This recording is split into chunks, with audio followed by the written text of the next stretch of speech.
তাকে কান্না করে দিয়ে তার মায়ের জানাজায় দেওয়া হয়েছিল। যারা আস্তে আস্তে দাঁড়িয়ে রেখে দরবেশ শীতাতাপ নিয়ন্ত্রিত মাইক্রোবাস করে এসব দুর্নীতিবাজদেরকে জেলখানা থেকে কোর্টে আনা হয়।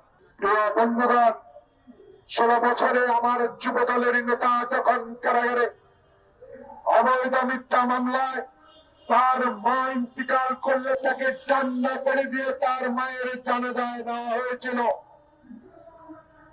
সেই দৃশ্য পুরো মিডিয়াতে প্রকাশ করে মানুষ, লক্ষ হাজার কোটি মানুষ সেদিন প্রতিবাদ করেছিল।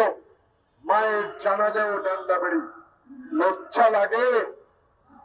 জনাব অ্যাডভাইজার জাহাঙ্গীর আলম সাহেব, স্বরাষ্ট্রের দায়িত্ব, আপনি এখান থেকে মুন্সিগঞ্জ আপনার বাড়ি, আপনি একজন মুক্তিযোদ্ধা, আপনার সাথে আমিও যুদ্ধ করেছি।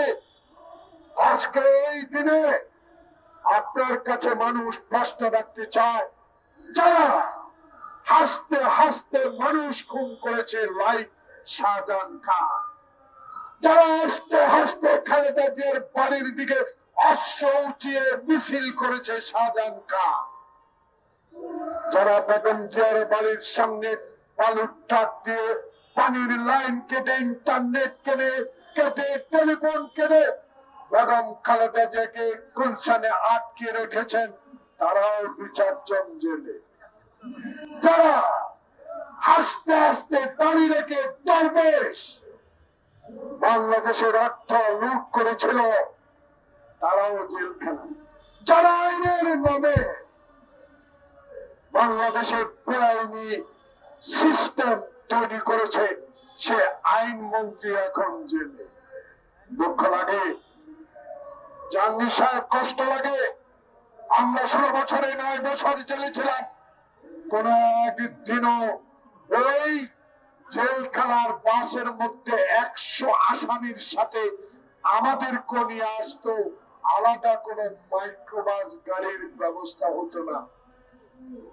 এখন দেখতে পাই, এখন টেলিভিশনের মাধ্যমে দেখতে পাই, শীতাতাপ নিয়ন্ত্রিত মাইক্রোবাস করে এসব দুর্নীতিবাজদেরকে জেলখানা থেকে কোর্টে আনা হয়। এসব প্রশ্নের জবাব আপনাদেরকে দিতে হবে। তাদের হাতে কেন, তাদের পায়ে কেন ডান্ডাবেড়ি নেই? কারা মহাপরিদর্শক মহোদয়, তখনও তার এই চাকরি ছিল, তখন আমাদেরকে কেন হাত করা পড়িয়েছেন? এখন এই দুর্নীতিবাজদেরকে কেন হাত করা পড়ানো হয় না? এটা জিজ্ঞাসা করার অধিকার আমাদের আছে।